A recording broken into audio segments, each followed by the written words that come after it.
रामपुर गांव की कहानी। रामपुर गांव में दो दोस्त रहते थे। एक का नाम रमेश और दूसरे का नाम महेश था। दोनों दोस्त एक साथ रहते थे। रमेश बहुत मेहनती था और महेश बहुत आलसी था। अरे वाह रमेश, आओ। मैंने सुना है गांव में अब की बार आपके खेत में बहुत अच्छी धान हुई है।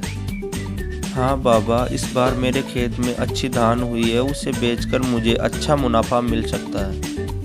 बेटा, तुम्हारे खेत में कितनी बोरी हुई है? बाबा, 10 एकड़ जमीन में 300 बोरी हुई है। ठीक है बेटा।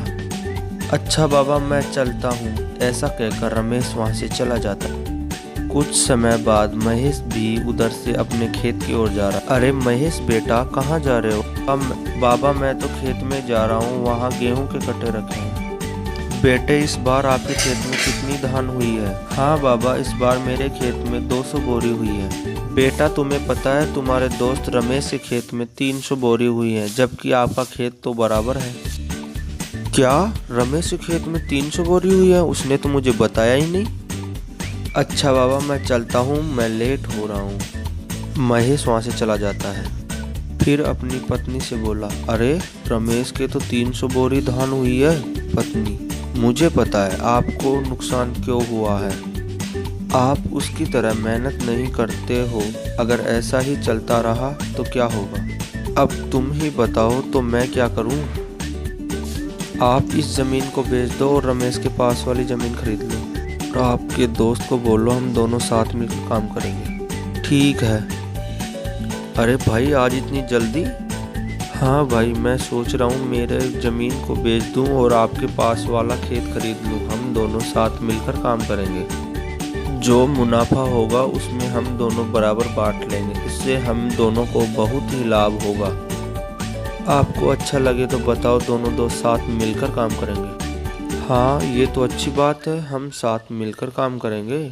इसमें मुझे कोई दिक्कत नहीं। चलो अब सेठ रामनिवास के पास चलकर ज़मीन की बात करते हैं। मेरे पास वाला खेत उसी का है। फिर दोनों वहाँ से चले जाते हैं। राम राम सेठ जी, ये महेश आपका खेत लेना चाहता है। सेठ जी, महेश वाला खेत के पास आपका ही खेत है ना? मुझे वो खरीदना है। कितने का है? हाँ, मेरा ही है, ले लो। मुझे 10 एकड़ ज़मीन और 10,000 रुपये चाहिए। ज़मीन की कीमत बढ़ रही है। आपको चाहिए तो ले लो, नहीं मैं किसी और को बेचूंगा। पता महेश, लेना है कि नहीं? हाँ हाँ सेठ जी, लेना है। मैं 10,000 रुपये दे दूंगा आपको। तो ठीक है, फिर वो ज़मीन खरीद लेते हैं।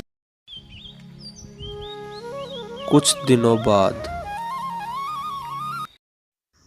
भाई कल खेत में हल चलाना है, आप तैयार हो जाना। अरे यार, कल मुझे ज़रूरी काम है। मेरी पत्नी की माताजी का देहांत हो गया है, मेरे को वहाँ जाना पड़ेगा। वहाँ नहीं गया तो लोग क्या कहेंगे? हाँ भाई, वो तो आपकी माँ समान है, वहाँ तो जाना पड़ेगा। आप जाओ, कोई बात नहीं, सारा काम मैं कर लूँगा।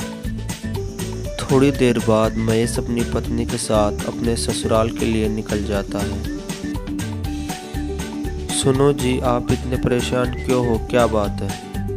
कुछ नहीं, रमेश अपनी पत्नी के साथ ससुराल गया, खेत में काम करना था। कोई बात नहीं, जाने दो। तब तक वो नहीं आते आपके साथ खेत में मैं काम करूँगी। चलो अब हम दोनों खेत में चलते हैं। कुछ समय बाद,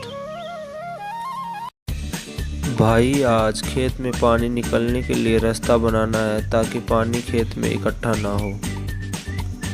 भाई, आपकी भाभी की तबीयत खराब है, मुझे उसे आज दवाई दिलाने ले जाना है। ठीक है भाई, आप भाभी को दवाई दिला लाओ, मैं कर लूँगा सारा काम। महेश मन में सोचा, अरे वाह, ये तो तरीका काम कर गया। थोड़ी देर बाद महेश अपनी पत्नी के साथ दवाई दिलाने के लिए बाजार के लिए निकल जाता है।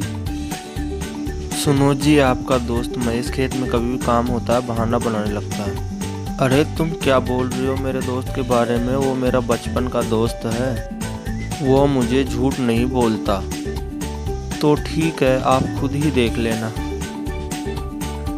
कुछ दिनों बाद फसल तैयार हो जाती है। भाई महेश, आज फसल काटना है, फिर मैं मेरे साला की शादी में जाऊंगा। हाँ ठीक है भाई, चलो फसल काटने चलते हैं। फिर वो दोनों फसल काटने के लिए चल देते हैं। फसल काटकर बोरियों में भर लेते हैं। ठीक है भाई, अब मैं शादी में जाता हूँ। अब आप इसे गाड़ी में भरकर अपने घर ले जाना, बाद में आकर इसे बाजार में बेच कर आएंगे। ठीक है भाई, आप टेंशन मत करो, सारा काम मैं कर लूँगा, आप तो जाओ। फिर महेश बोरियों को ट्रैक्टर में रखकर अपने घर ले जाता है। सारी फसल ही यहाँ क्यों ले आए, बाजार में क्यों नहीं ले गए? रमेश अपने साला की शादी में गया, उसके आने के बाद ले जाएंगे। मेरे पास एक तरीका है। बताओ बताओ। देखो, आपका दोस्त कल आएगा, तब तक सारी बोरियां घर के अंदर छिपा देते हैं। ठीक है, पर रमेश को क्या बताएंगे? बोल देना मैंने तो सारी बोरियां बाहर रखी थी, पता नहीं कहाँ चली गई। अरे वाह, आप तो बहुत अकल वाली हैं। रात को सारी बोरियां दोनों मिलकर घर के अंदर छिपा देते हैं। अब ठीक है। अगले दिन। भाई चलो बाजार में चलते हैं। हाँ चलो। अरे तुमने सारी बोरियां कहाँ रख दी, दिखाई नहीं दे रही। भाई मैंने सारी बोरियां बाहर रखी थी, यहाँ से कहाँ चली गई? बाप रे, अब क्या होगा?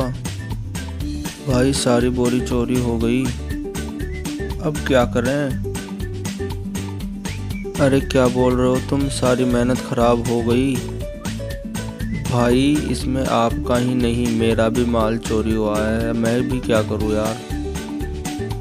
अब बता। ये बात तो ठीक है, दोनों का ही हुआ है।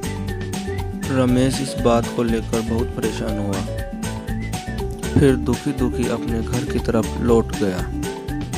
इसीलिए कहते हैं सब पर भरोसा नहीं करना चाहिए। कहानी अच्छी लगी तो लाइक करें और चैनल को सब्सक्राइब कर लें।